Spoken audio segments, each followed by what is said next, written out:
and welcome to IGP Chronicles. This is our second episode. I'm Jaquasia, I'm Chris.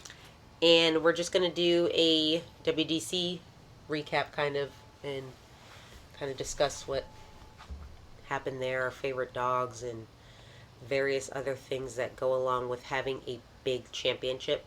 So again, WDC is USCA's Working Dog Championship, which is their all-breed championship. However, the top 5 go to the quali trial, which picks the world team. Top 5 German Shepherd dogs.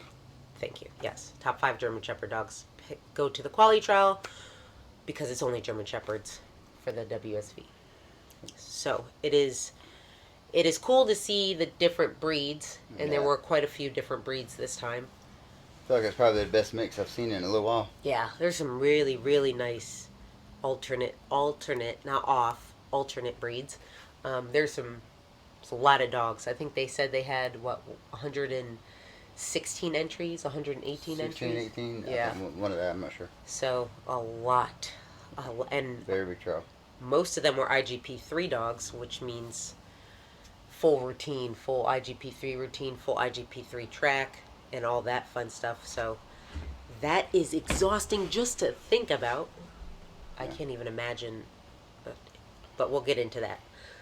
So I guess I just kind of want to go through piece by piece. So we did film an episode before we left. However, as you try to prepare for a trial, as well as prepare to travel with multiple dogs, not just the dog competing, it just gets crazy, plus work and everything that goes along with that. So we filmed it, and then I didn't get a chance to finish editing it because I am very new to this whole editing thing, and it takes me a while to do it, and I'm still learning how to do it. So I guess we'll just do the recap. Maybe we'll edit the other, and maybe we'll do a before and after, see how close we were, or what was comparable from what we said. And we still have to the club recap we can still put in. But yeah, it was just prepping EXO and prepping. And then, so when we travel, we do have the van. Yep.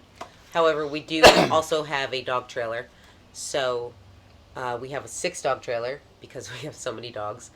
And when we go, we take all of our personal dogs. I know some people will leave some dogs home and whatever works for them, but we have done it in the past, but we did not do it this time. We always take the dogs that are up and coming either way. Yes.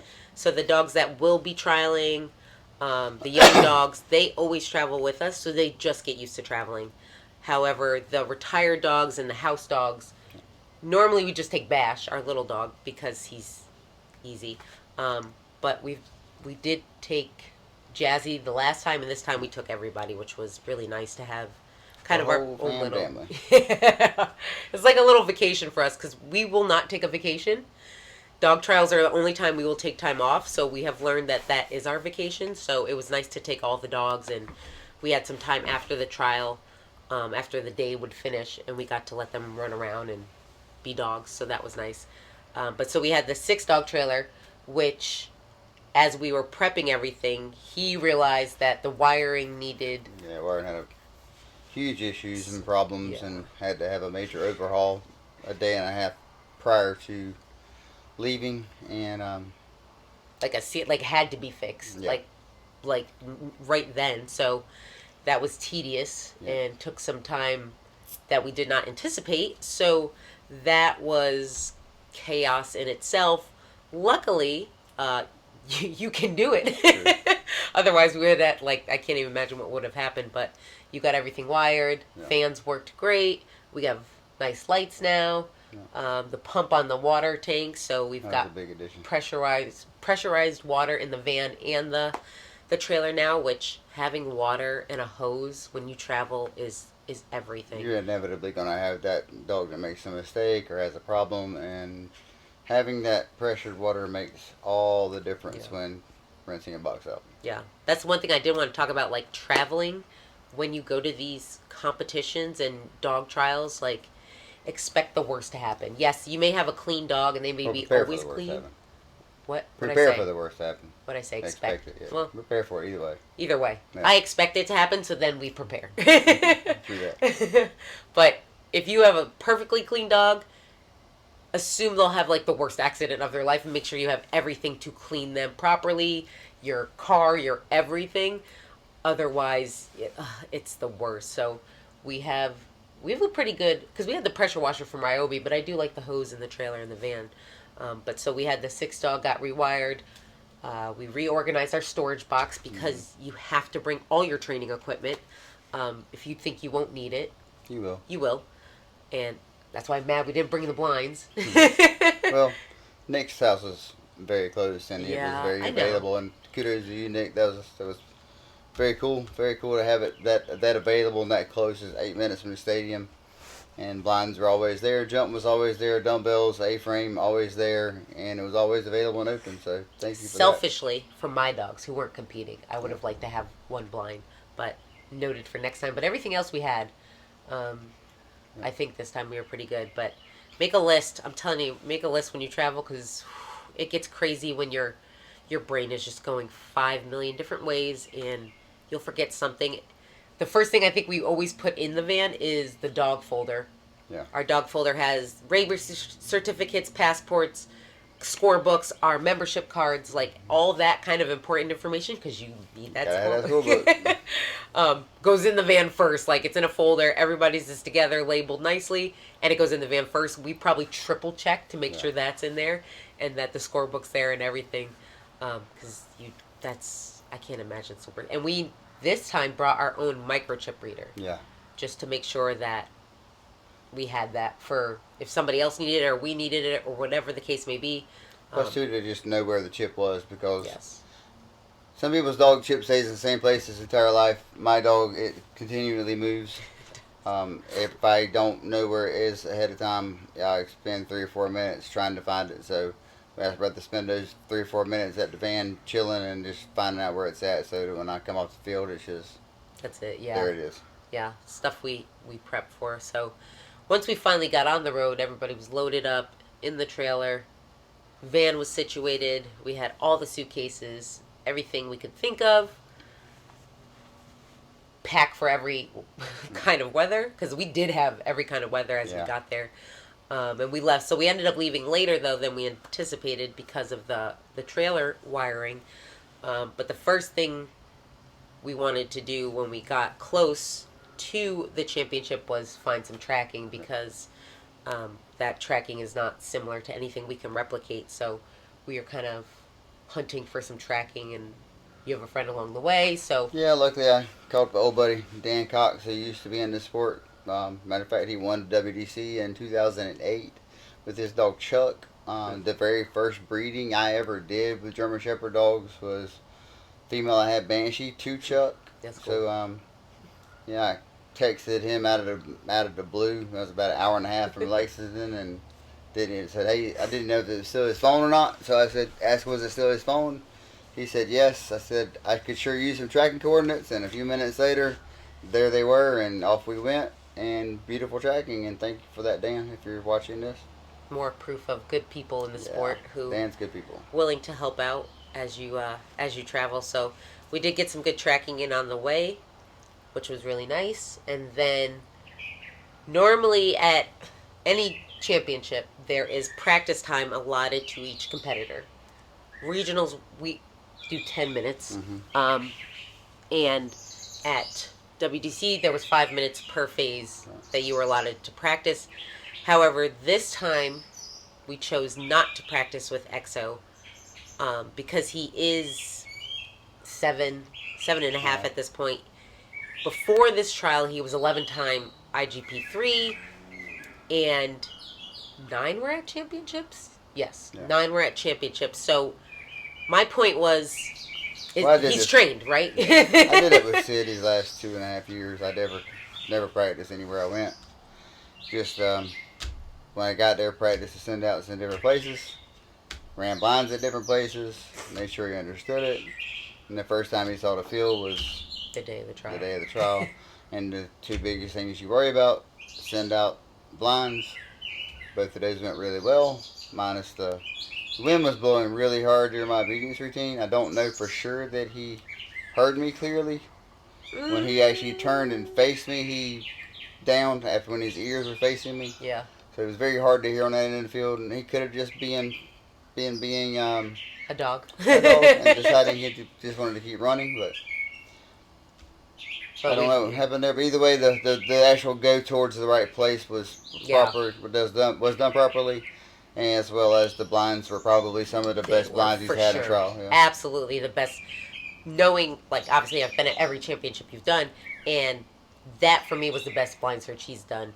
He was fast. He did it. He Very goes directed. under the blind. It was super directed. His send out was great because Oh, fast and straight.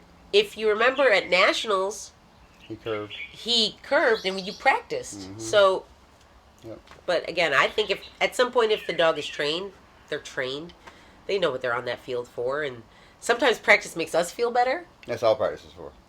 But sometimes it makes us feel worse too. So do you really want to go into it thinking, Double-edged sword. yeah, it's one of those things. And sometimes with a younger dog, we were talking to some of the other competitors off the field as, why you Yeah. ultimately chose. I suggested, and then it's ultimately your decision because it's your dog and it'll be your fault when you if it doesn't go right. But other competitors said the same thing. If they're younger dogs, they're more willing to try the first time they do a championship, and then after that, if the dog shows them either they definitely don't need it or whatever the case. Again, I hate that phrase, but then they're like, okay, that's it. We don't practice. We just train and go out and. As we said, what's the worst that can happen? He misses a blind or two, or he misses the blinds and goes straight to 6. Well, Chance that would happen anyway. yeah. Whether we practice or not, it could happen anyway. And at the end of the day, that's not. At the end of the day, it's not. But once the trial finishes, that's the least of our problems. That the dog went straight to 6. So when we finally got there, we did go look at the field.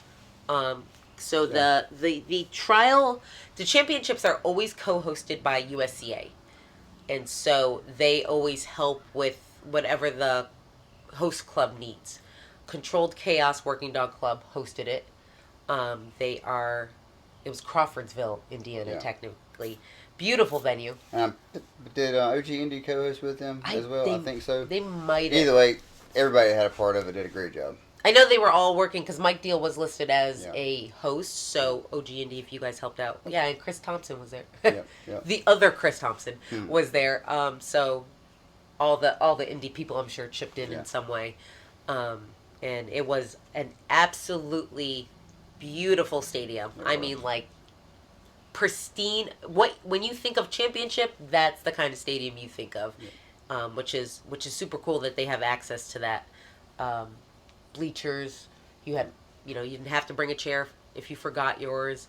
I think the only field is a few fields that have been comparable to that. Right. Merced in California was comparable. Yeah, it was a nice field, I know Merced was in 2013 Oh, into that college. one, yeah. Chelsea, Michigan was super nice. That was AstroTurf. And Grove City, then when they had that, it was a high school. That was a really nice stadium too. Really nice stadium. For me, I've only been to really one big Oh yeah, and championship. AWF. And, 2021 Yeah. AWF in Pennsylvania Yeah.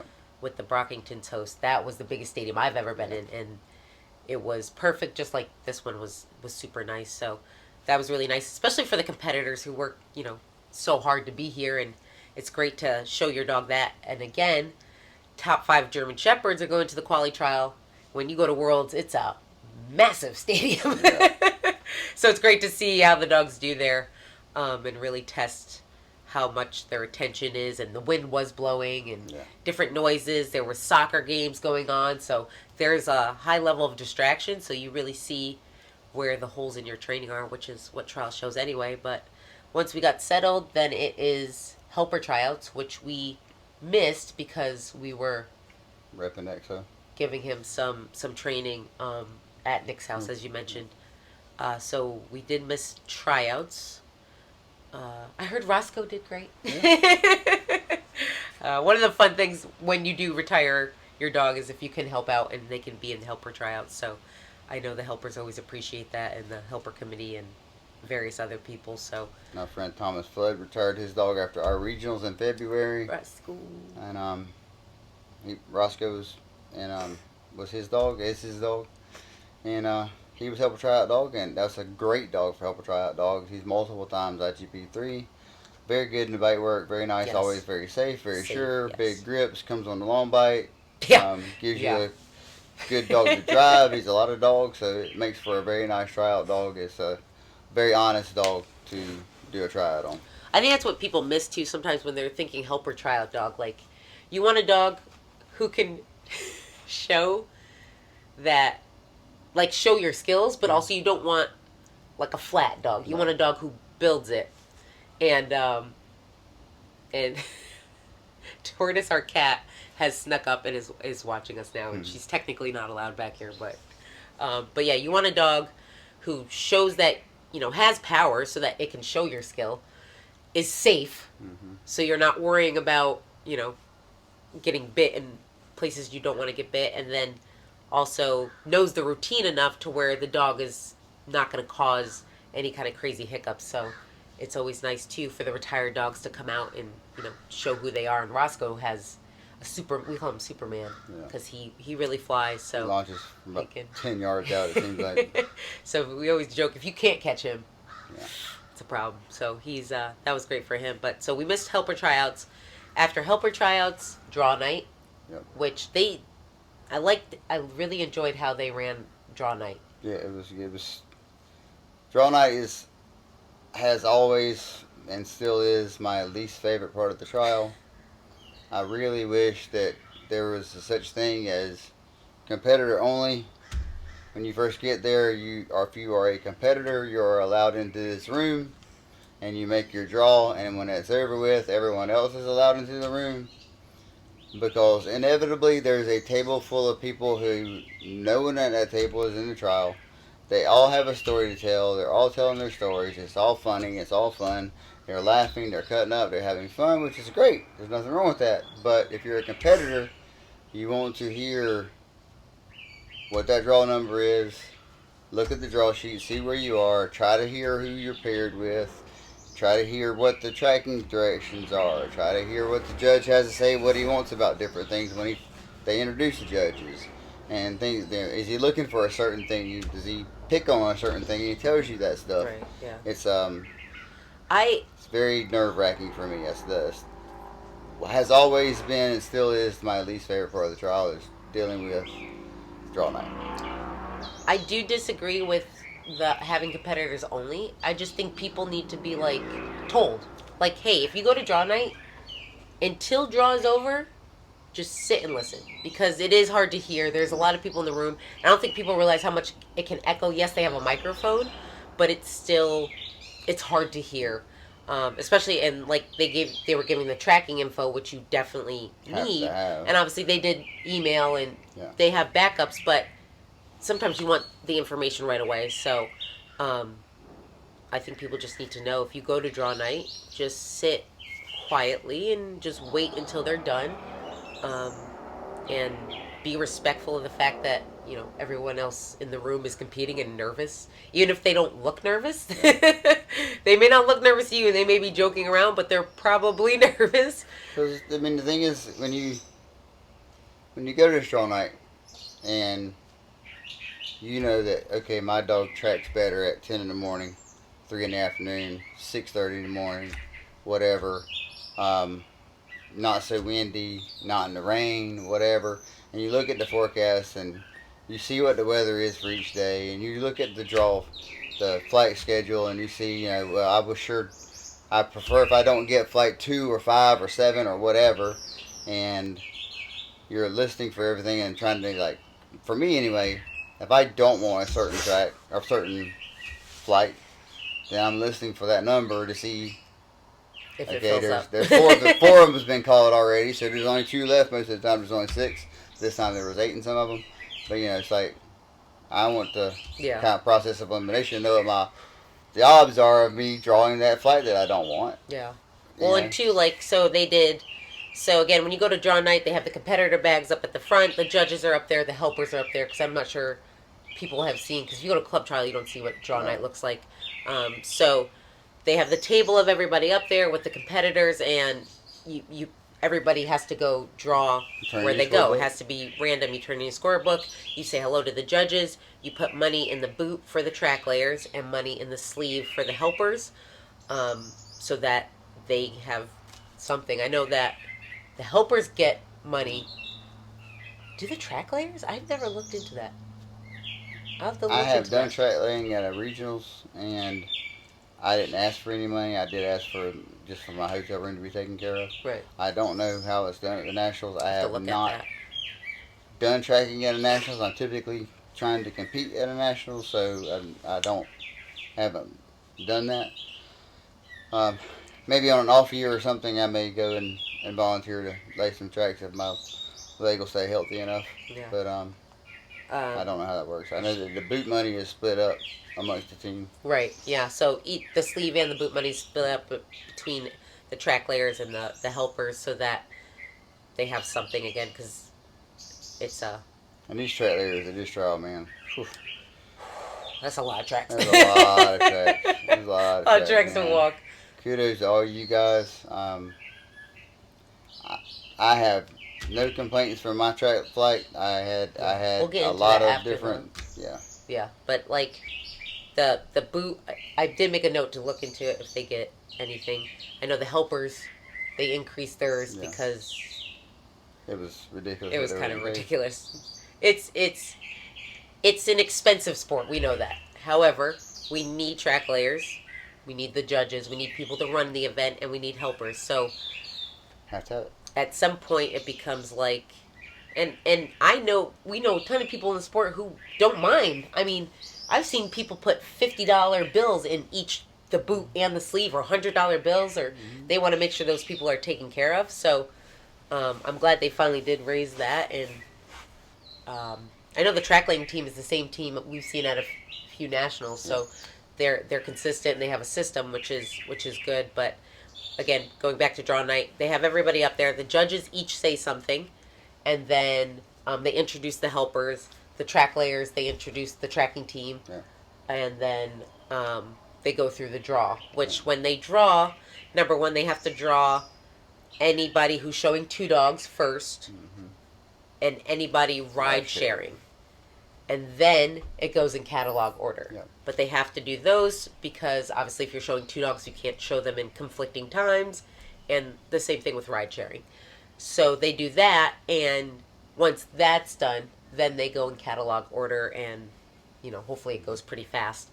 But this time they did one phase a day. Yeah. So you didn't have an off day. You were doing something every day. But I really like that.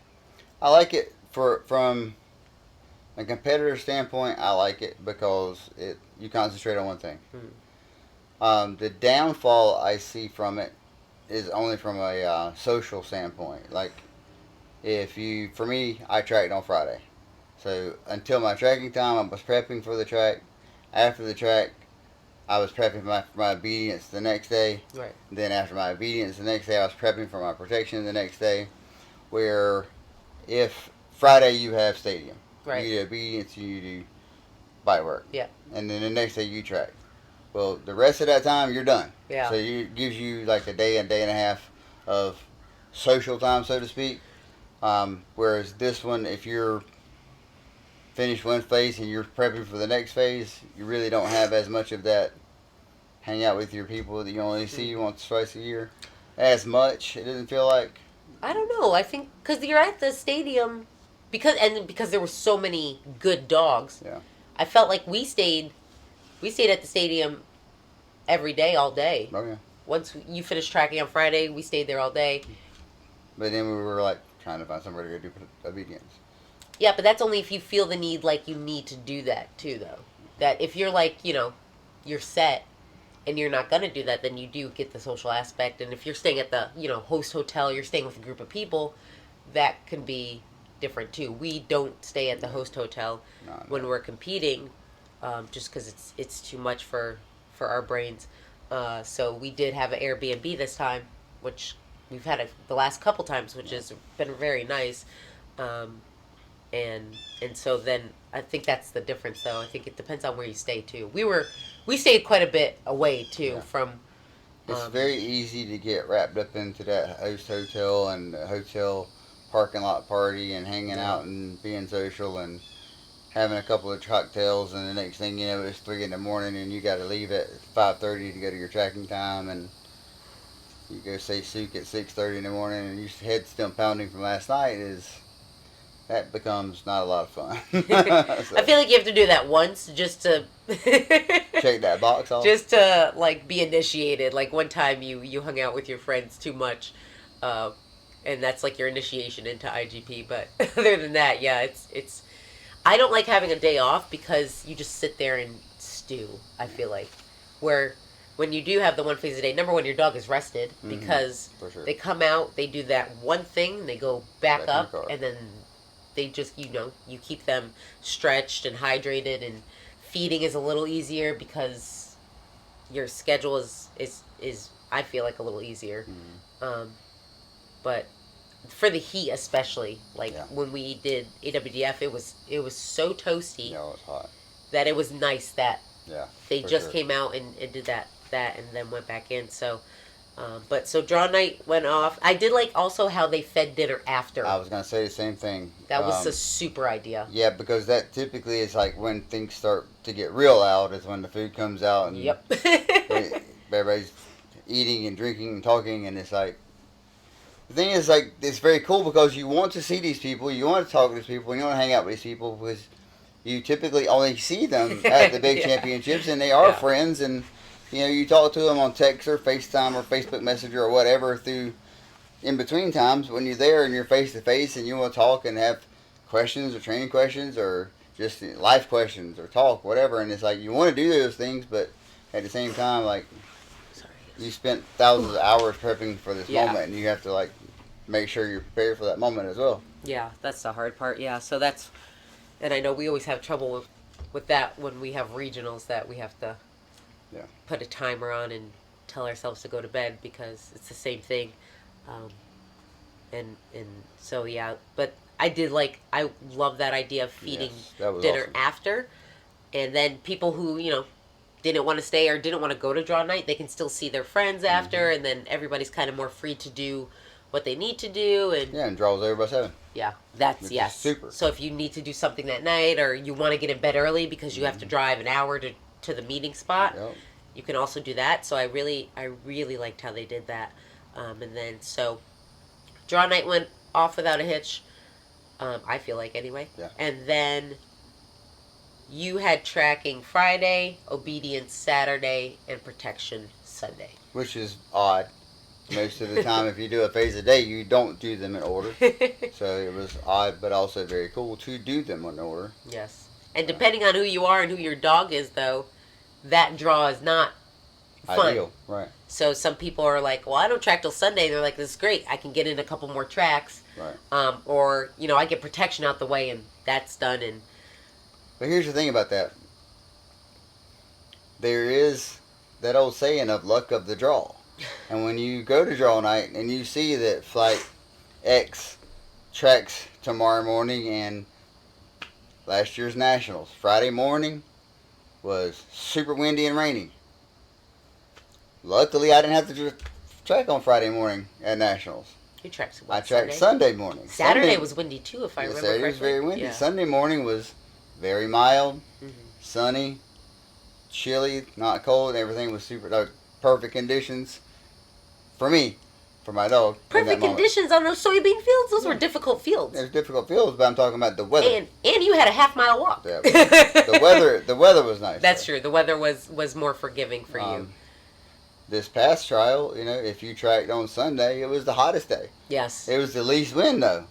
Yes, that's also So- true. Yeah, because Friday and Saturday, the wind was... And Saturday was like in the stadium was very hard for your dog to hear you. Yes, yes. I am convinced that there was at least a few of those no outs were just for sheer fact that the dog could not hear the handler that well. Or even there was a recall. I think it was Reaper.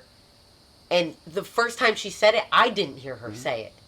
And he just almost leaned in like, hey, Right. Mom, did you say something? But I was like, I didn't hear it. So I Right.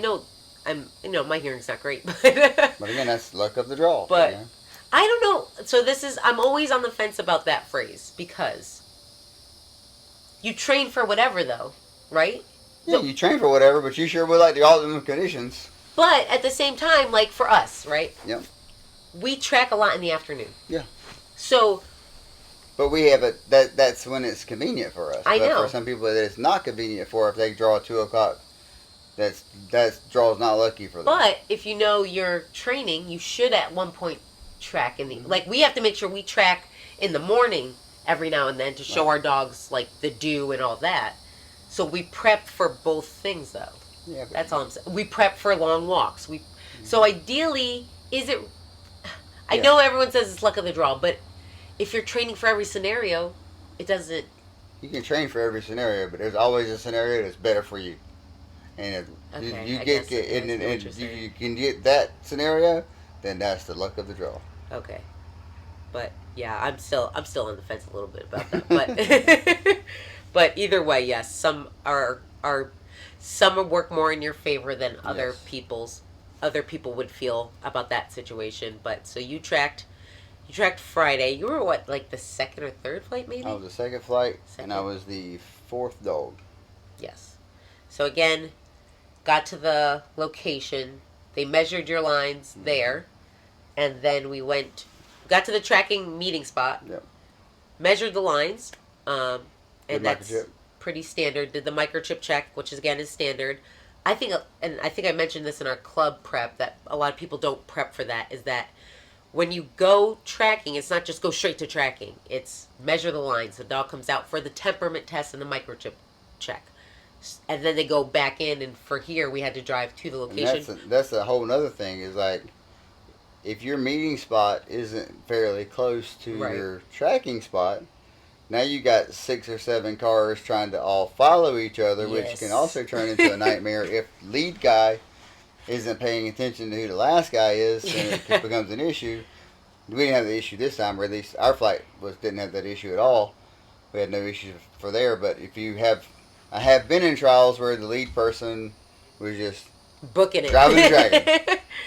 Yeah, and if you have trailers and everything, or you're in traffic and you don't know where you're going, it gets a little difficult. But yeah, it was luckily it was 7 minutes, and it was very easy.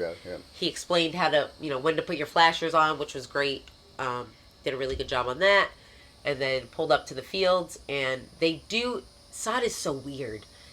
It looks you look from a distance, beautiful. Yeah, and you're like, it's green and plush, and who wouldn't want to track in that? And it was still nice fields. Oh, yeah.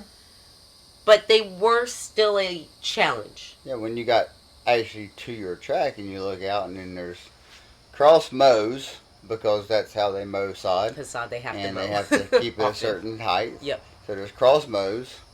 There's tractor tire marks still. Yep. This particular spot where I was at, there was a small drainage ditch that we ended up going through, which means you went down the valley, through the ditch, back up the hill, which we also had pretty good wind that day, and going down the valley and coming back up is always tough with the wind. And the scent pools and whatever else, and who knows what kind of critters are out there. And because that grass is so dense and so green and so plush and so nice, our dogs are not used to having that much scent, and it's almost like sensory overload. So it took him about a leash and a half to realize, like, between the crossbows and all that scent for him, he was like, am I right? And then when he settled in, he still second-guessed himself more than usual, though. But when he settled in very nicely and stayed calm and stayed working and didn't have too many major hiccups. He had a couple of corners where he second-guessed himself. Yeah. But that's where, you see the pictures and it looks great. And it's still great. However, it is a challenge for the dogs, especially depending on what you can expose them to. Yeah. So that's where you just hope your training holds up mostly, and whatever exposure you were able to do works out. But it's still a challenge, which is good though, because again, this is a championship. So it should be a challenge to the dogs, and we want to pick the best dogs to go to the quali, to pick the best dogs to go to the world. So. And I think that sure showed that. I mean, I think that the top 5 dogs are very, very nice dogs. especially between the tracking at nationals, which Yep. sends 5, Yep. and then WC sends the 5 too. Between the tracking at nationals, which was very difficult as well, and then this, which was difficult, we should have some very nice tracking dogs Yeah. on the team. If the 10 from Speaking of, can we USCA do makes like it. little shout outs as we go?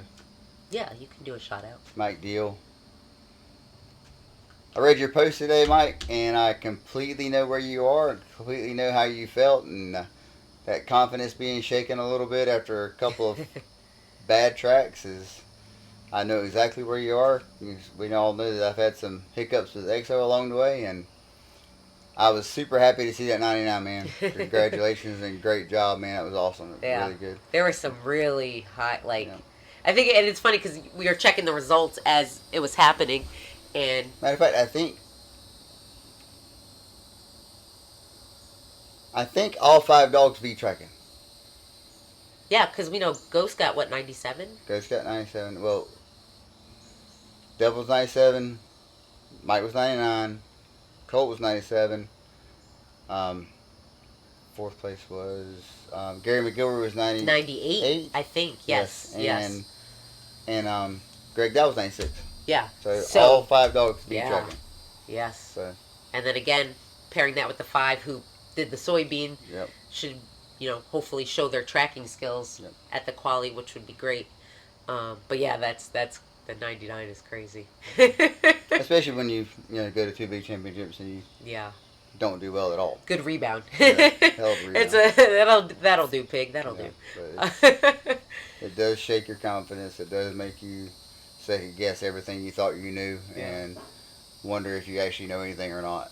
And it feels like to me like the longer I do this sport, the less I know.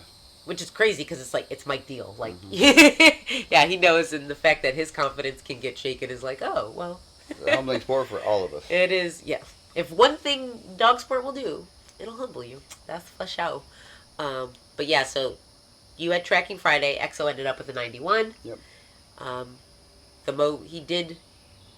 He said his corners weren't as good. He just second guessed himself on a couple of them, yes. which is just something we battled a little bit, but it was better than usual. But I feel like you don't give him enough tracking credit.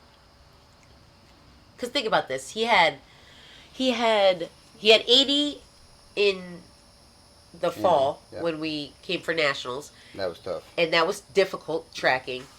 And that was a long walk for you guys. Yes. And there was a lot of people having trouble, or dogs, not people, because we don't do anything but hold the leash in that phase. But a lot of dogs had a lot of trouble there, and he worked very well. And 80 seems low.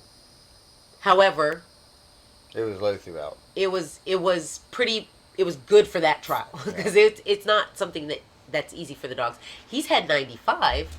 He's had 96 a couple of times. He had 95 in California, Mm-hmm.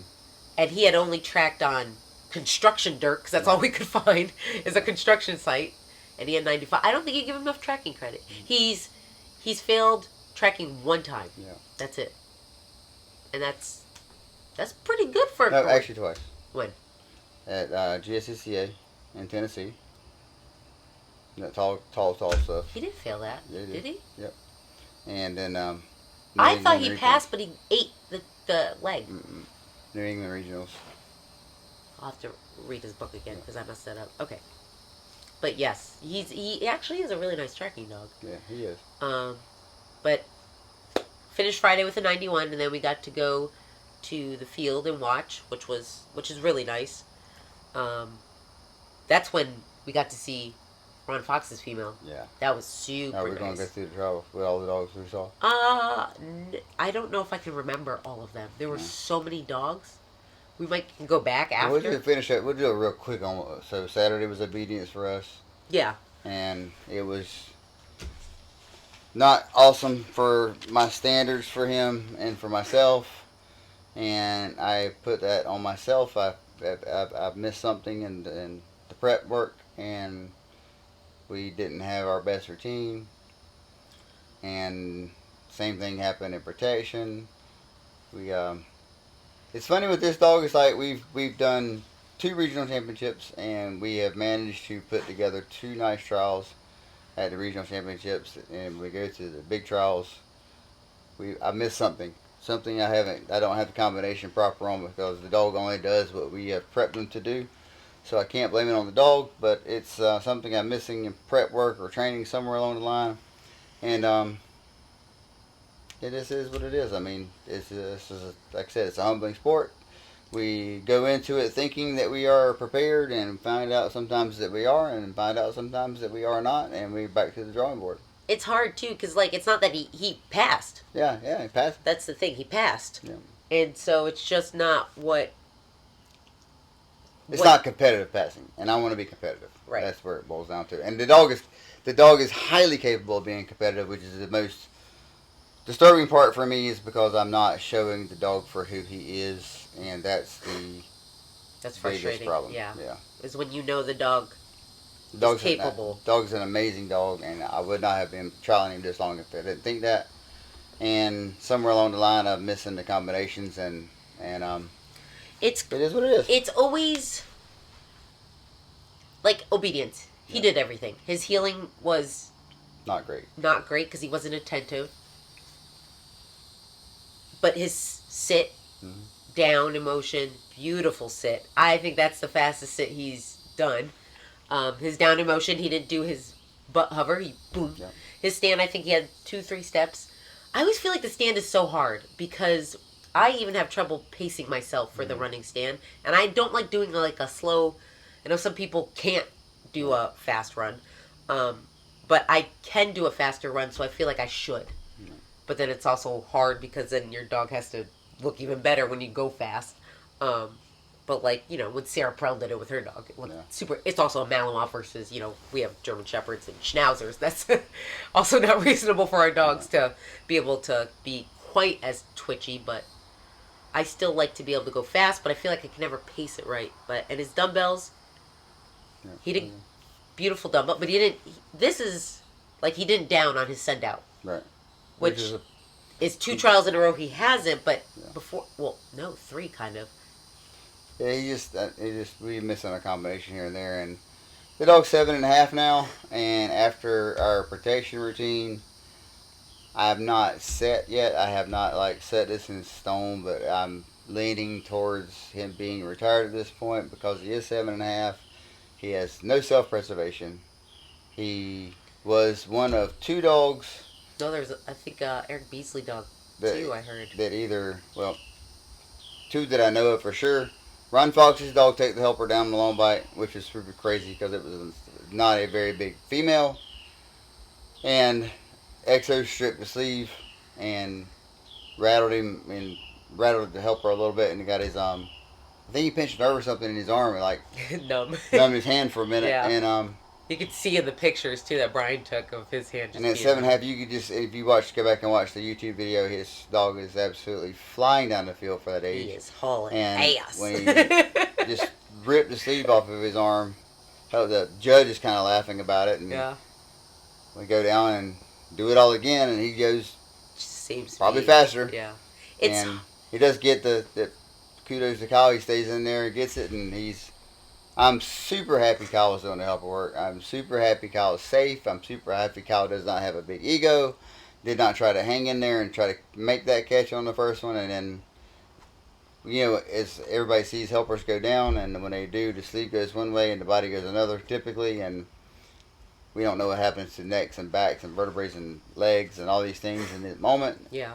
So I was very happy that Kyle was smart enough to get his arm down and his hand out because the dog never tumbled. He slid backwards on all fours, which was best of scenario that could have happened is exactly what happened. Yeah, he was, and when you see the pictures, he was his feet were on the ground almost immediately, and that was nice because he is a big dog, and at Nationals in 2023 he was going, I think he was going slightly faster than he did this time. And he didn't get the sleeve, and he rolled three times. Nasty time. He was tumbling. Yeah. And I'm always so amazed at these dogs because he rolled 3 times and still was got right back up and was on. Yeah. And if I roll 3 times like that, I'm not getting. I'm just it's gonna take me 30 minutes to get up. I'm laying there. I'm laying there with my face in the grass, and somebody better just come like pick me up, because he literally rolled 3 times and then was like, whoop, didn't think anything of it. Like, I'm just amazed, but we did notice the soreness. Yes. After that's that natural. tumble. They took him a couple of months to not be stiff. And the recovery time was, and that I don't think I've ever seen him. He's never had a hitch or anything like that, or but I could when we took him to the chiropractor too, he said his right back leg was a little sore. So that's the scary part, is he can't recover as fast as he gets older either. And he's not going to slow down, so... No, no, he definitely is. I have not made up my mind. He may show one more time. He may be done. I don't know. I really He will show one more time. Yes. We have to find the right trial. Yes. But he will show one more time. That'll probably be a club trial. Yes, yeah. I want to do a USP. Because if we switch them and they each get their USP, then they have their USP titles. Right. And I think that'd be pretty cool. But like something I've taken consideration for the older dogs, because this trial had a good range of ages. Yeah, but there was only a handful of dogs older than him. But or like slightly younger. You have to remember this. Those are dogs who may have had a year off because of COVID. Yeah, exactly. So like we're seeing some dogs who in our brains seem older, but it's because they had a whole year where we weren't competing. So it's hard too, because we missed that time with him, and that for him was right when he was ideally we missed 3 trials. Yeah. Regional, WC, nationals, possibly a 4th if AWDF had been on this side of the world. And we made that's major though. Those are 3 to 4 times you can find out a lot. Yeah. So that's also difficult, and that's back when he was 4 or 5. So 4 probably 3 or 4. So 3 or 4. That's the other thing when you're seeing the 7 to 9-year-old dogs, is they had that time where they kind of missed some time. But yeah, definitely go back and watch. We gotta like post it to this channel, because that long bite was. I love when the crowd gets into it too, because people get to the trials, they get so nervous, the spectators, and nobody wants to say anything. But at the same time, like you can't help it when like a dog is like awesome or even a slightly spicy, and they're losing points. But when you hear like his long bite, and like knowing what I know, that dog is nearing retirement, because obviously I live with him. And knowing that, like, we're at the last couple trials. It was a good moment. It was a good time. Like, if that's how you end it. That's it. Yeah. For me, hearing the judge say he has perfect gripping behavior, which I know he does. And he has missed grips sometimes just because of his speed and whatever. Perfect. He was powerful, dominant, perfect gripping behavior, and obviously the long bite. I was like, that's the dog I know. Like, he has the drive to do that. Yes, he has beautiful gripping behavior. And again, knowing him off the field, he's an absolute great dog to live with. Yeah. So I'm glad that he showed that fast long bite, and that's a big dog. He always shows the fast long bite, but it was a little extra. It was a little extra, yeah. Last couple of trials has been a little extra. And the catch, it was the whole moment. Mm-hmm. It was like the catch, him being down safely on the ground. And the judge and Kyle both were like, "Is he okay to go on?" Yeah. Yes, of course he is. Yeah, and that was do it again. That was nice. That was really nice. You can hear in the video too, like Kyle yell at you, like, "Is he okay?"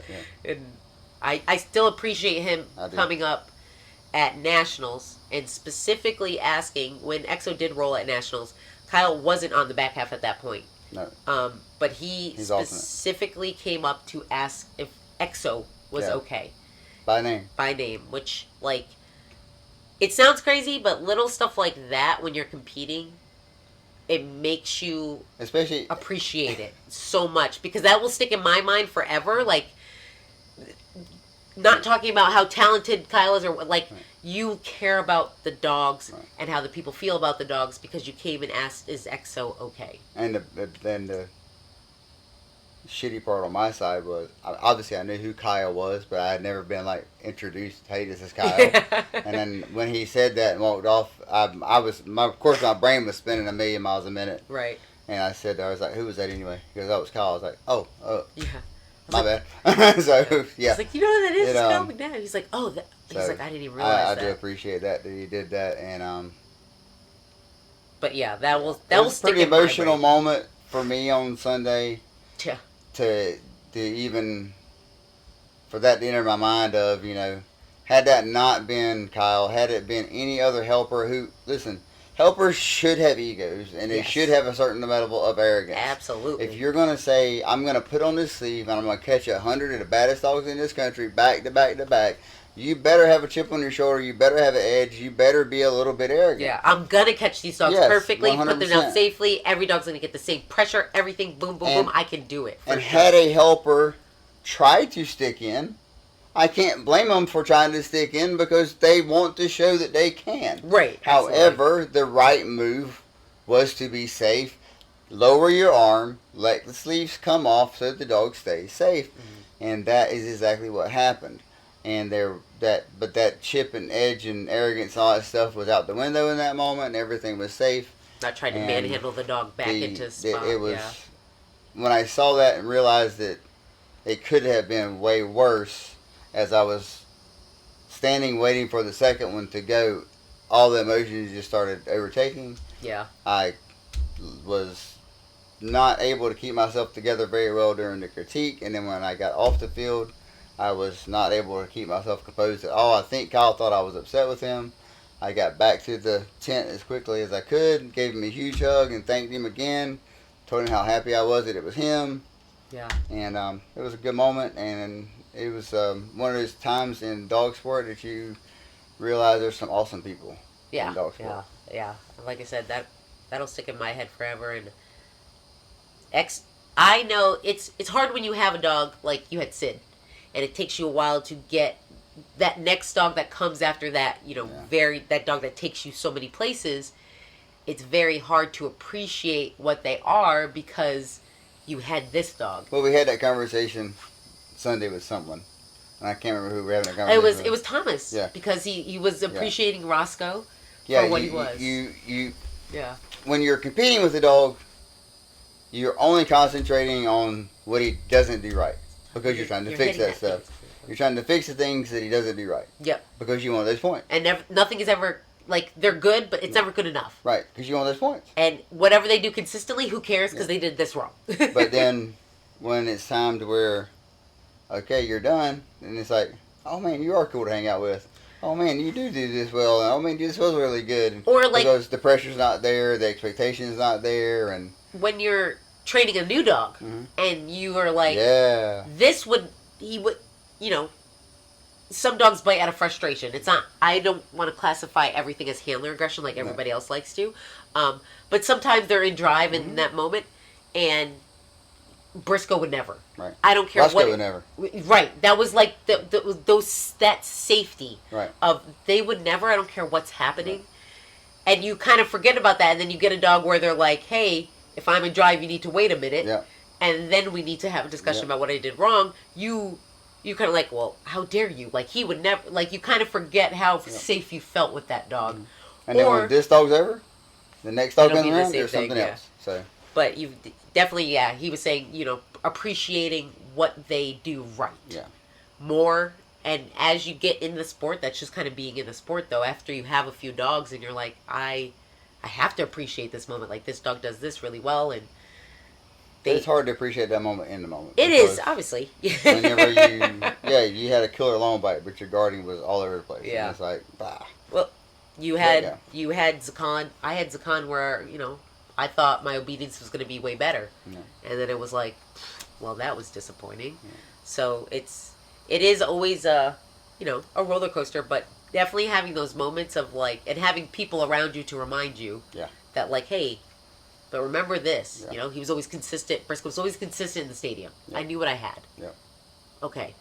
Now it's another road of finding out what this dog is consistent as, which is, you can either not do it and get out of the sport, or you can pony up and do it. But I know that it took you a minute to get used to who EXO was, just because of, it's like going through a breakup and getting into a new relationship. It's way worse. It's way worse. So then you're like, oh, okay, finding everything out, and then, but I think that's why it hit you so hard, is like you finally appreciated what you guys have had. Yeah.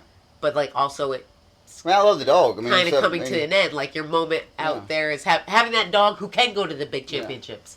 the thing is, like, a lot of times, and I'm not saying anything negative about anybody that has a dog for a tool to go play the sport. And if that's what your dog is for you, then that's your deal, and that's completely on you. Mm-hmm.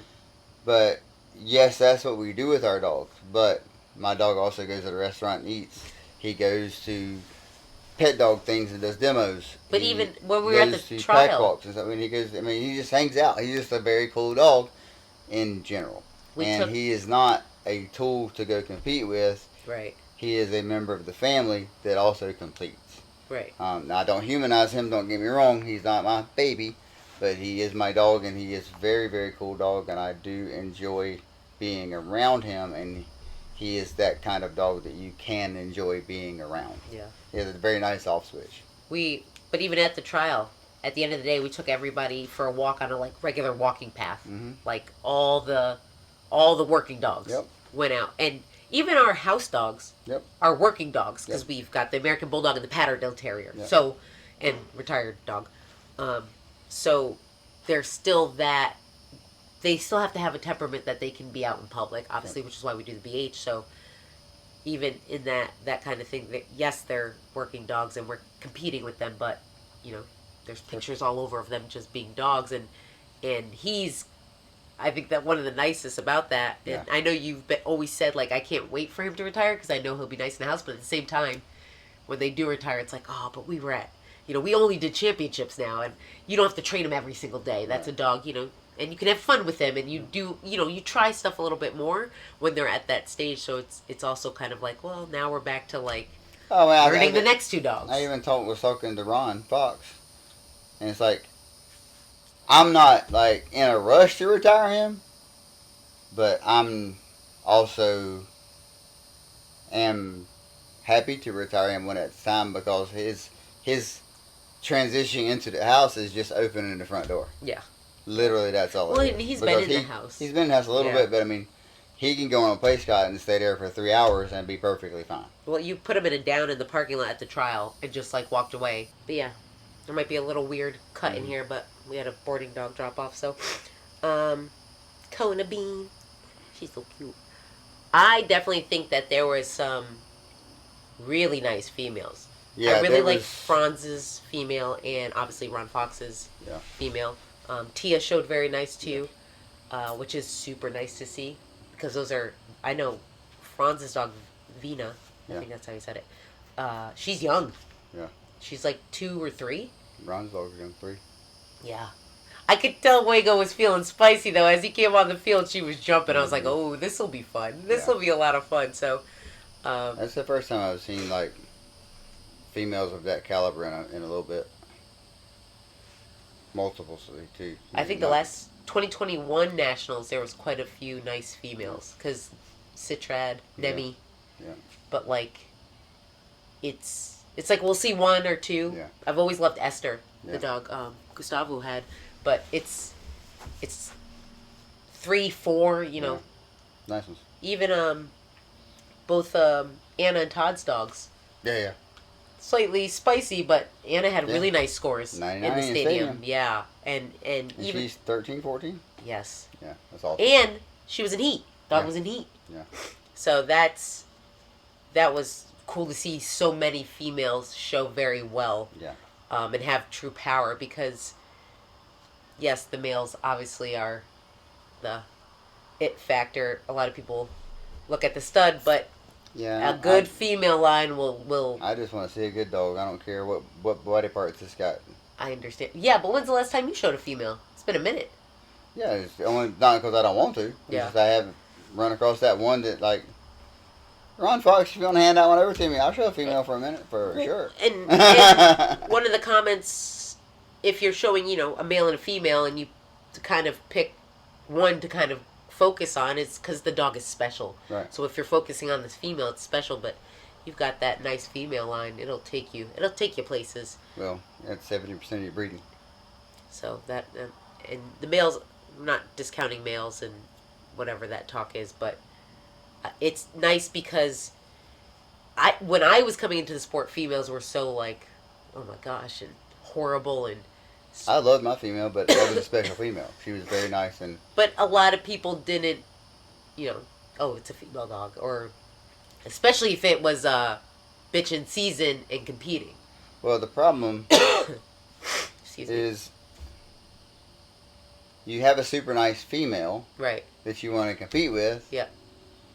Are you doing the breed a disservice by continually showing the dog and not breeding it? Because the female 70%, if she's a producer as much as she is that same working dog, she needs to be making puppies too. Yeah, but she also needs a break in between making puppies, Yeah. so. And she has to be titled in order to. Yeah.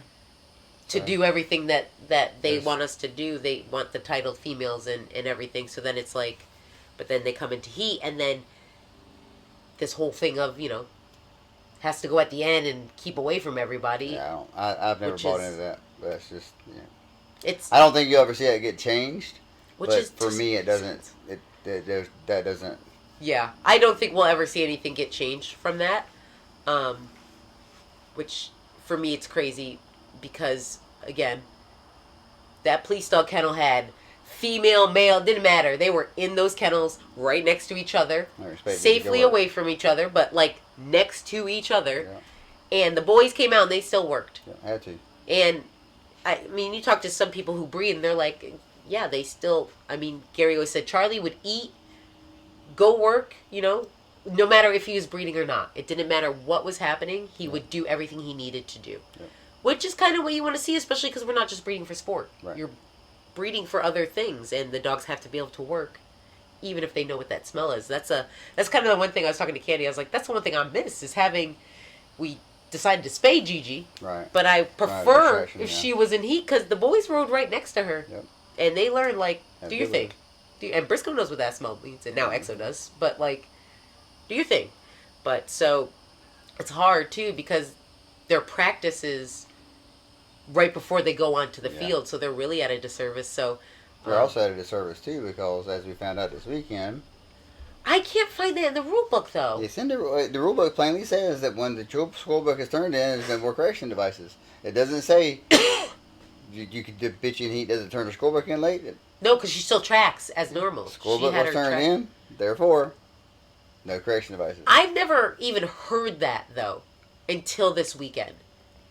Well, Which somebody is, had something to say about it and made a thing of it, and so that's why you heard it this weekend. So it is what it is. But That's- it is what the rule states. Yeah, so just what he's referring to is, so once you turn in your scorebook at draw night, any dog competing is not allowed corrective devices of any kind. Prong, electric, bark collars aren't even Right. technically allowed. They have to be on their first saver, on the dead ring, and that's from the moment you hand in the scorebook to the moment you get the scorebook back. Yep. And anything else, you can be disqualified. So, And the female in heat doesn't get to practice until the last regular dog is done in the trial. Therefore, her practice cannot have corrective devices by the absolute letter of the law. and the female in heat still tracks with her normal flight. She just tracks at the end. Right. So she does do a phase and then has practice after everybody else is done, and then they give her time to rest, and then she comes back out and competes. Which, if I ever do that, I think I'm going to have to figure out how to have a female that doesn't have to practice. That would stress me out too much. Yeah. I'd be too stressed. And if you've got a spicy female, which she is, you just hope that after she does protection practice, she remembers to do obedience. So, Right. but that's, again, I've never heard anybody say anything about the female having corrective devices. So, again, something that's not really specifically mentioned in the rule book either. But, yeah. That leaves it leaves gray area though, because they know that the bitch in heat is going in the end. There's no gray area. School books turned in, no corrective devices. It's black and white. It's similar to the same thing of if the judge finds the article that is not specifically outlined in the rule book, because it says like the judge can find it. It's not clear. It's not clear. There is not a clear thing. We'll agree to disagree. So why hasn't anyone said anything prior? Nobody's called the rule up. Why not? Everyone complains about I don't the show a bitch in female- heat, so I can't tell you. Everybody complains about it being out there. I'm surprised no one said anything sooner. Yeah, I don't know. Can't But answer so that question. I that'll just be know that interesting to see. That if you read the rule, that's what the rule says. Now, do I agree with the rule? No. I don't agree with the rule. I think that there should be an exception in the rule book that That says says the bitch in heat absolutely. gets to have her 5 minutes with her collar And or that's whatever that yeah. collar might be. However, the rule book says scroll back in, nothing. Yeah. So that's my thing. It should say exception, Mm-hmm. bitch and heat, because they make you go at the end. Mm-hmm. So, that's not by your doing. I would like to see the rule be bitch and heat draws like everybody else. If and my other point that I said to people, if you think there aren't other females in heat in the parking lot, Like you said, there's 100 of the best dogs in the country in the This- middle of the nation. There's not a bitch in heat that are getting bred this man, weekend. Come on, if you man. have a bitch and she goes into heat and you don't show up at this trial, Come on, man. and it like you have a nice, you're in the middle of the country, all the nice dogs. If you have a dog, a bitch, and a pedigree lines up with this dog and you don't show up, Shit, you're that's- dumb. You that's don't your- deserve to breed. That's your own fault. That's stupid. So, and people know that happens. And America's a big country, so sometimes it's just like it happens. But again, it is what it is. I think people freak out again about it. It's like the same thing with practice. Yeah. People freak out more. The dogs are drivey dogs. A lot of dogs will choose working and then go, do what they got to do, or do what they got to do and then go work. I know Draco always didn't eat, but he'd still work. Well, And that was only when they weren't standing heat anyway. But either way, it'll be interesting to see if they add something to the rule book giving that exception, because they really should. So we had some really nice females. Obviously, top was all males. Yeah. But it was German Shepherds. yeah, which we're a little biased for, obviously. But Craig's daddy Third. took third, Ghost and Colt. So that was cool to see. I haven't seen Craig bark from the side as much as I have in the last couple months, because he's really starting to kind of do the real bark and hold thing. And then watching Ghost like up close like that, because we see him train, but I don't see him up close to the trial. We missed him at Nationals, Right. and I was like, oh, that's where Craig gets that bark. Like the way he puts the little feet up, and he like goes like this, and then he like slams it down. I was like, oh, that's punk ass Chauncey right there. So it was cool to see that, like the genetics, kind of work at play in action. So yeah, and then Mike Deal's dog is a dog he bred. Yeah. So that's always, That's really I mean, cool. like that's a super accomplishment to have a dog you bred and be on the podium with. Yeah. We saw Devil at 2020 regionals, and he was this big. He was a little thing. So we watched that dog. No, come 2020, 2021. No? Oh, it's 2020. Yes, you're right. I think it was 2020. One of the two. Anyway, at Lewis's place when he was like He was, yeah. 6-8 months old, young, He was Super young, young. yeah. I think it was maybe a year, yeah, Super but he young. was very young, yeah. big goofy, just big goofy puppy, just out there trying to learn some stuff. Yeah. So that was kind of watch that dog come from puppyhood to world team to WDC top of the podium. Yeah. Regional champ. And then WDC champ, especially after the Nationals. Yep.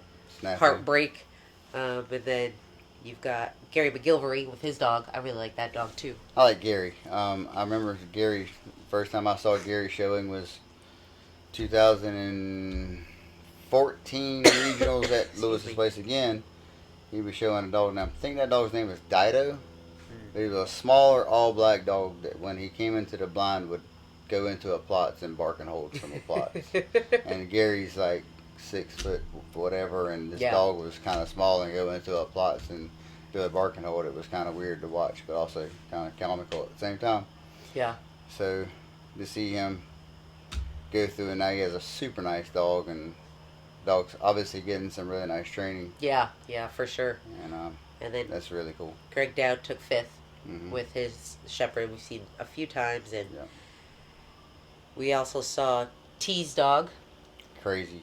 That dog is in my top for the weekend because that dog, I don't know what the exact months are, but the Catalog said 1.8 years old. I think it's like just at the Legal cutoff. age. Yeah. And not only did he show the dog, but he showed the dog well. And he bred the dog. He bred the dog, and the dog is like, the dog didn't look his age or act his age. He didn't make stupid young dog mistakes.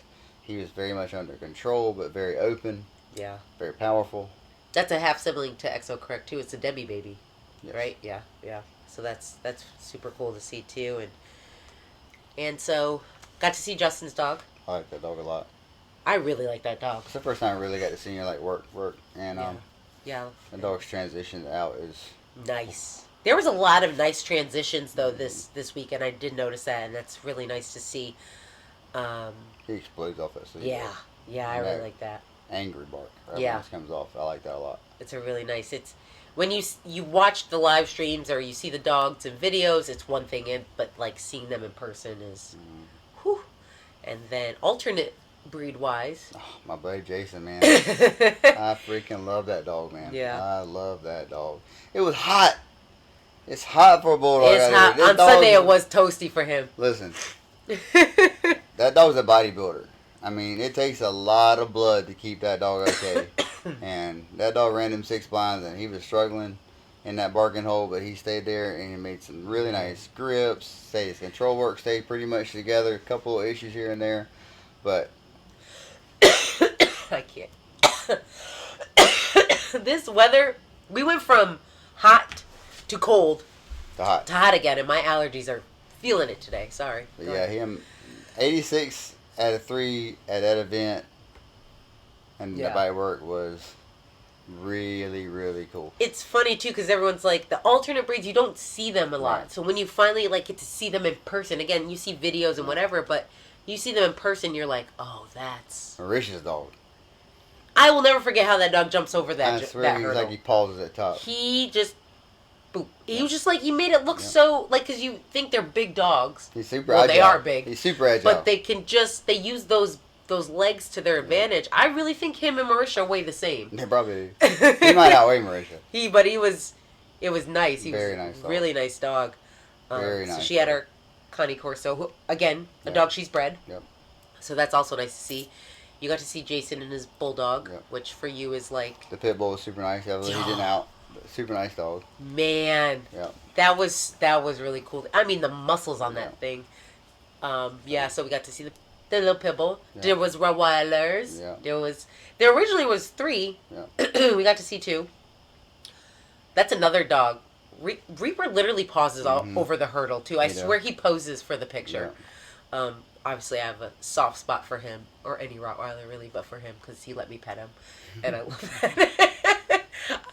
But he's a cool dog too. Well, His those healing. started in alternate breeds, so we still have a soft spot for alternate breeds. It's two that I was pretty sure started an alternate breed, then got into the sport, so he wasn't bred for this. But after losing him, I was like, I'll never have a Rottweiler again. Like, I don't really I loved having my Rottweiler, but then I'm seeing him, I'm like, oh no, I do love having a Rottweiler again, and he's so cute, and I love his healing. I love it so much. Next year at WC, we get to see a couple of schnauzers out there, hopefully. At least one. Yeah. Oh no. How about the other? After this weekend. He, at one point, Cosmos, I went to go give him water, and he just, jumped out the box, and I'm glad there was no one in the parking lot, because I caught him. But he stood up on his back leg. He's taller than me when he stands up, and I'm just, holding him. And we probably looked crazy, but he was, he's a cool dog. But, yeah, hopefully we'll definitely see at least one Schnauzer. Yeah. Maybe 2. He'll only be 3 by then, though. 3.5. Well, no, only 3. He'll only be 3 by then. So he'll still be kind of young in the head, but we'll see how it goes. But we saw the Rottweilers. Saw some nice Malinois. Yeah. Really nice Malinois. Thick. I don't know. I don't remember With the 2 name C's. of the guy or the dog, but they went yesterday, and he was paired with T. I think. Can find out. That's Pretty the sure next the thing. pair with that dog was really nice for me. I thought it was like a really super thick Malinois, not as tall and lanky. He was like not a medium sized build, but like super tankish, I noticed that. and was healing was super nice. Yeah, there was one. Kyle had a super catch on. I mean, that dog was like what Malinois speed you want to see, Right. and really nice catch, but a darker pigment. Right. And he had like the Duvatory lines and all the kind of Right. old school, like nice Malinois lines that I don't know Malinois lines, but I do know those. And he was real nice to like something where you just like if you're just getting into the sport, you like watch the dog, and you're like wow, like not just that he's a nice Malinois, he's a nice working dog. Right. Like it didn't matter his breed, so that was really cool to see. So hopefully next year we'll see even more. Yeah. Hopefully, also I really would love to see where AWDF ends up. Yeah. Because I hope it's not in California again. It's been in California a couple times now. We haven't been able to go. no, well I think it was West Coast because Yeah. it was like Arizona, I Yeah. think New Mexico area, and then California, which is a bit of it's a challenge because that time of year we're also coming off of our regional championship. And then going into And then WDC. Work is much busier that time of year. Yeah. That's the hard part, too. Do we pick, like, do you do WDC or do you do AWDF when you have the alternate breed? And Right. which one do you do? It's kind of hard to do WDC. You see where they go. I mean, now, not so much. But hopefully they are spaced out. I was just reading something on Facebook about that. Like, ideally, they'd be on opposite seasons. Right. In a perfect world, we'd have one in the spring and one in the fall. Right. But it hasn't. It just can't happen like that. So, unfortunately, they're very close together. But I do remember they used to be like a month apart. But Yeah. I didn't pay attention to GSDCA at that time. Right. So and don't now. So I was glad to see. I was glad to see Wayne put a good trial together. Wayne Singleton put a nice trial Right, together. yeah. That was nice. I like that dog too. I don't know how I feel about that dog yet. I like that dog. And obviously I like Wayne, good friend of mine. It was nice to see that come together. And Yeah, I haven't seen. I don't know how I feel about that dog yet. and I mean, yeah, I've seen him. A few Obvious dog was a super nice fighting dog. Yes. Yes. Real nice fighting dog. I like his size too. Yeah. I love his size, and he's very. I don't know. He's just cool. He seems like a cool dog. Yeah. Just like a. But I did like him. I did. Oh no, we missed him at regionals. That's Yeah. why it was nice to see him. But yes, he had really nice protection. I did like that. I'm trying to think of who else I like. For me personally, I got to see Gigi's half brother. Yep. Who did have great obedience, but bite work is definitely his thing. Mm-hmm. He is big. He's got a big chest too. He had a really fast long bite. I think he checked up a little bit, but I mean he was also, thank goodness, because it's a heavy dog. But it's cool to see when you know the dogs are related. Right. Kind of what See you genetics. see. And for me, I like had literal tears in my eyes as Hondo was going. Right. Because I've seen a lot of Arwen puppies, who obviously Arwen and Briscoe are siblings, and people forget that because we call him Briscoe, but he's a Briscoe. And I've seen a lot of them, and they all have the same barking, heeling, they grip, they have like the same stupid happy face, I swear. Although Bouguerie didn't really, but Hondo, A little more like Briscoe. he is, his coloring, his body, I think Briscoe's a little bigger. Mm-hmm. But everything was like a young Briscoe. Right. And like I told you when he walked off the field, he just was like happy and just going with the flow, like that Forrest Gump kind of look that Briscoe gives. And I was like tearing up because he has the same markings on his face and everything. So it was like seeing young Briscoe again. And he missed the long bite, but I think it was more of a young dog thing. Right. But his barking, he was doing the jump, and you could tell that he wasn't supposed to be doing the jump, but just like we had to work with Briscoe on not jumping and his grip and his pulling, it just reminded me so much of him. And then when he did the critique and he was in the down, I saw his face. I was just like, oh, that's the dummy in the car. And I don't remember the dog, but there was one particular dog, I think on Saturday, who was on the escape bike. It was really close to spinning early. I don't remember which dog it was, but it was a dog. It was one dog I remember particularly that almost had him spun, and when he didn't spin him, but he had a hard time like getting him finishing back, and yeah. escaping and driving the dog. So it was kind of dogs like that are always fun. I felt like this year I saw a lot more fighting dogs, Yeah. not just like gripping and holding on, like dogs actively trying to stop the helper, and a lot better in transitions, Right. which is really nice to see. Like dogs that can go, change drives or aren't just along for the ride, or like, no, you're going with me, dude. And also for me, it was interesting to see two styles of help work. Yeah. Very different styles of help work, but you saw residual from the back transport grip to the long bite grip. You saw a dog get.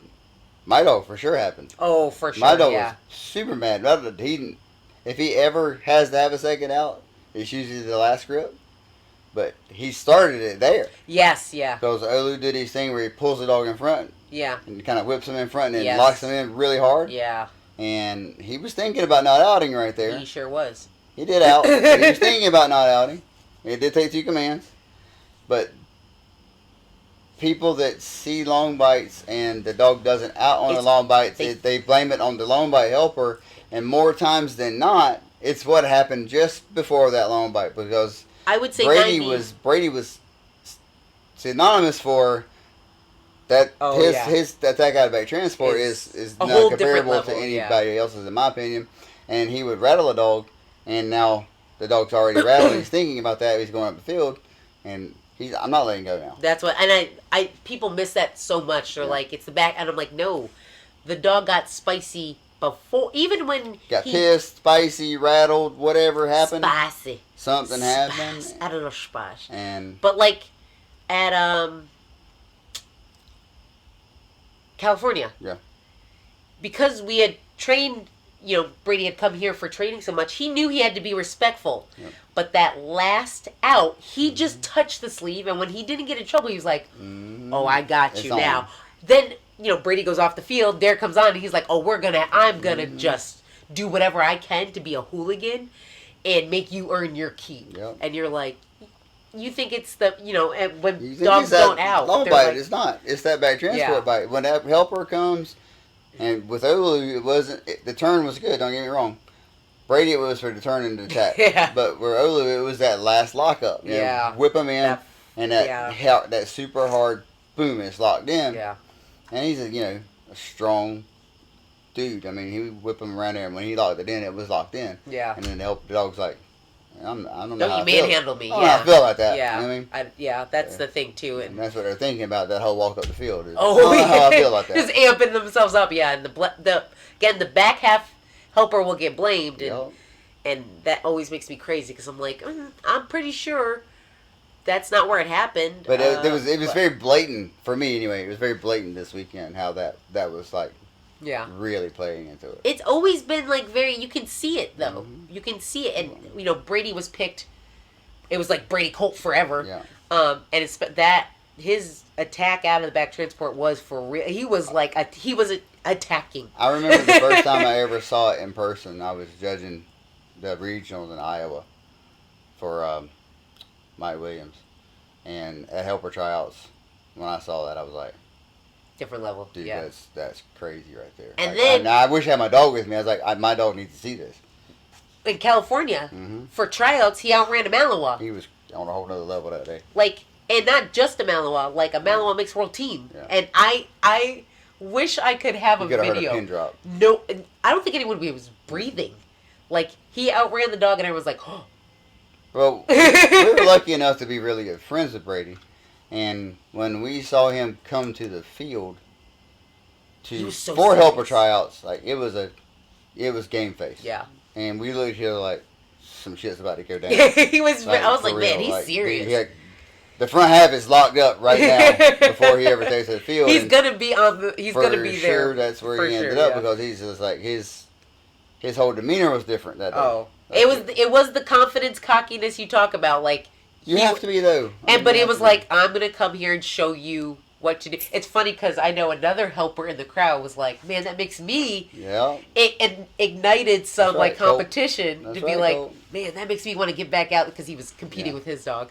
But it's funny how it brought him back into like, well, man, I can do better than that. That kind of friendly competition of like, man, that makes me want to be better. Yeah. It makes me want to go harder and everything. So it was cool to see that. But yeah, don't watch the videos because it might not be the back half helper. Most of the time it's not. A lot of times it's that front half. Something happens on the escape or the back transport, that 5-point beautiful exercise we all love. And that's where things go. And again, you said they have to go all the way up the field. Thinking about it. And a lot of people stopped at the wrong line. Yeah. So now they're mad, and now you're going to heal them up again. Yeah. That's, yeah. And we're definitely, if your dog does not out on that bite, you better hustle up that field. Hustle up the field. Do not stroll. Oh, man. Do not walk. We're getting a moped, I'm telling you. A little moped, little scooter. I'm going to put the person on the front. I think that some people may have been just trying to make a point, but I think that they missed the point because I'm telling you, a lot of those no outs were not happy about what happened on that back transport. Either way, though, Yeah. that's. I mean, how many dogs they're working this weekend, and now they're sitting there waiting for you to come get your dog, who's also a lot of times it's not just standing there. The dog They're pulling their feet are up. Move your butt up. You can jog. Josh Silva. Yeah, it's because he heard the Sorry, conversation. Sushi Man. I'm sorry Sushi didn't out, but at least when she didn't out, he sprinted up the field to pick her off. It's like he knew to go up that field because that was good though. Yeah, she wasn't hanging on for too long and giving him trouble because their arms after a weekend like that, my gosh. But yeah, we're doing the moped so that we can run them up the field to save the helper. How about a cattle prod? I want the golf cart. We got the golf cart. I like the cattle prod. No way. Let's teach him a lesson at the same time. Get up the field. Go, go, go, go, go. But yeah, so we did see some really nice dogs again. We had some good favorites. We saw a very well run event. Yeah, the whole event was. The fact that when dogs were DQ'd, they moved the times up. They did it efficiently. They had very good open communication. Yes. Emails, Facebook, everything was out there. There was no guesswork as to where you needed to be, when you needed to be. I think that's the advantage, though, of doing one phase a day. Because you don't have to worry about the dogs resting. Yeah. You can move things up. Yeah. Because you're not like, well, they need so much time. You're like, oh, no, your dog's fresh anyway. Hey, let's move up. And then obviously everybody's like, yes, please. And Nick was like ahead of, and at the same time finished 10th place with his dog. So, yeah. Very nice, very nice, very nice. After finishing 4th at AWDF and going to FMBB, coaching at FMBB, so and I was thinking about that. I was like, we're hosting regionals in 2025, and I'm I was already like, tired. Do I compete? How can I not compete in my own region? Right. Like I want to compete at my regional. I did that last time. I'll never do it again. And I will compete. I don't want to miss that. Yeah. But also, we're running it, so like last year we ran it. And I did not show my dog. 2023 we ran it, yes. Last year. Okay. And then, because we had it already this year. That's true. Last year we had it, and we were running it, and I did not show XO. Then we had to take a month before the Nationals, had to go all the way to New England Regionals. And it was still hot. To get qualifier. And I'm not doing that again. Oh, you had to get your regional requirement because you had your score, yeah. But so that, no. And also obviously you want to show in your region because these are people who do root for you a little more because they do know you. So, but it is difficult when you're running a trial. But I mean, we'll make it work. I guess so. Yeah, just prep properly. But it's also too last year when we did it, it was the first time for a lot of those people in our club that had been a part of it. Our club was now very they've done it before. Yeah, we had a lot of new people to the sport in our club, so it should be easier. Yes, yeah, and we have the venue is the same venue, so that's one thing really taken away. So maybe this year, but okay. Right. So we did see again. We saw some nice alternate breeds. Yeah. Saw some all 4 seasons. We saw rain. We saw cold. We saw spring. We saw summer. It was it's unreal the amount of weather that happened Yep. in the amount of time we were there, because we left our house in tank top. We were in tank top and shorts. Yep. Got there and Freezing. needed a coat basically, and pants and wind gear. Wind is crazy. Rain gear when we first got there. Then the wind picked up, and then Sunday's Sunday hot. was like toasty. Like I was like losing layers, and I was like, bruh. And my allergies are literally dying. Yeah. So that was fun. It's funny too because we were prepping for warmer weather, Mm-hmm. so that's why you got the fan working. We talked about putting the AC because we live in South Carolina. Air conditioning has to be in the trailer either way. But we talked about doing it this trip, but then we were like, oh no, Yeah. because originally it was going to be hot, and then it seemed like it's going to be cooler. But we had a little bit of everything. But it worked out in the end where it wasn't too bad, and I think our dogs traveled really well. Yeah. I was really happy with them. They were okay. I'm glad Briscoe got to go. That was fun. But yeah, and again, whether this was EXO's last championship or not, that was a badass long bite. And Fun. and I'm happy he showed that part. And again, he did have you did have decent obedience scores. You had 81. So Kudos to you, Josh. Nice work, buddy. yeah. I Regional champ, WDC champ. I know you were pretty stressed out all weekend to be on that Sunday protection thing again and be sitting. I think you needed the exact same score as you needed last time at the Nationals to do Similar, what you yeah. did, but you overcame it this time. So kudos to you, bud. Glad to see you up there and doing well. And Yeah. I wish all 10 people from USCA and all 10 people from GSDCA good trial at the quali. It'll be exciting to watch. There's some nice dogs that'll be It should be a depending really on who good declared. team. Yeah. And I'm sure we'll do some talking about that as it comes up. And Yeah, because we got to find out. So again, for people who don't know, you have to declare to be on the world team, Yeah. and you have to send in a form, deposit, and so once they figure out who's actually going to the quali, they'll release. the only one I'm unsure of is Greg, whether Greg, Yeah, but Declare or GSDCA, I don't know who declared for them. well, they don't do a declaration. You just It's go. top 10.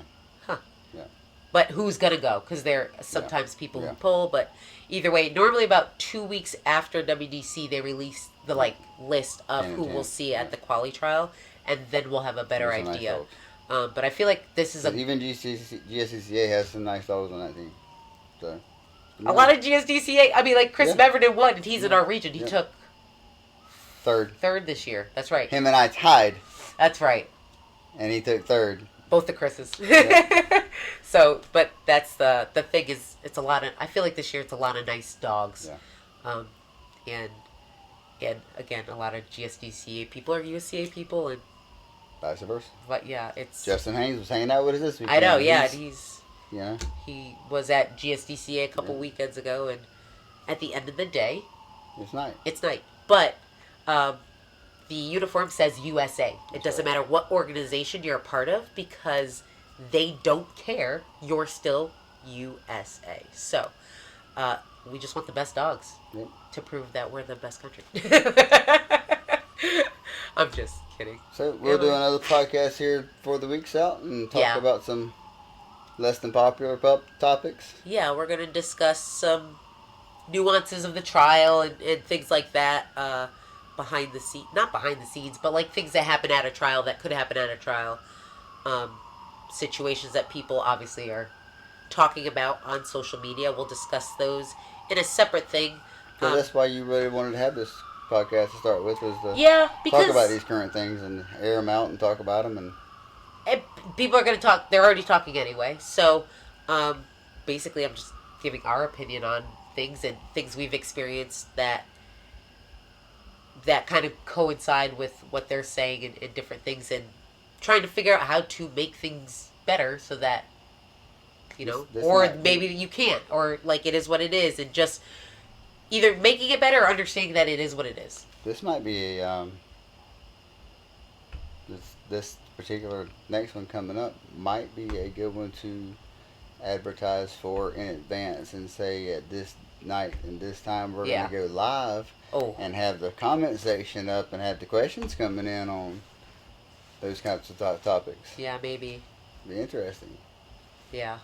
Well, we can always do a live after we talk Yeah. about it a little bit, but I think too, because now we're going to see, people are driving home. We got home this morning, so everybody's still getting home and getting everything out the van. The dogs back into their spots, comfortable, happy. I mean, I know they're exhausted because I haven't heard Quiet all a day. peep, Yeah. especially from the loud ones. And when you don't hear the loud dogs bark, you know they're tired. Like Great they all news. went in their spots and were like, they had a We nice gone. meal. Goodbye. Yeah. So I know they're all tired and kind of recuperating because it is a long weekend for them too. So, but everybody else is getting home, and so we'll see what else kind of, because there's excuse me, there's things that you don't know about because you were doing this that you kind of find out later and can kind of assess how you feel about a situation. So yeah, we'll do like the spicy chronicle spicy chronicle kind of like little thing. But so thanks for tuning in again for whoever watched, and stay tuned for, I know Mike Williams has Controversy Thursday, so we have to think of a cool name because he does that on the IPO training. But stay Spicy tuned Chronicle. for our next little spicy chronicle as we discuss different aspects of the trial. And I guess that's it. Go Later. take care of doggos. See you later. Bye.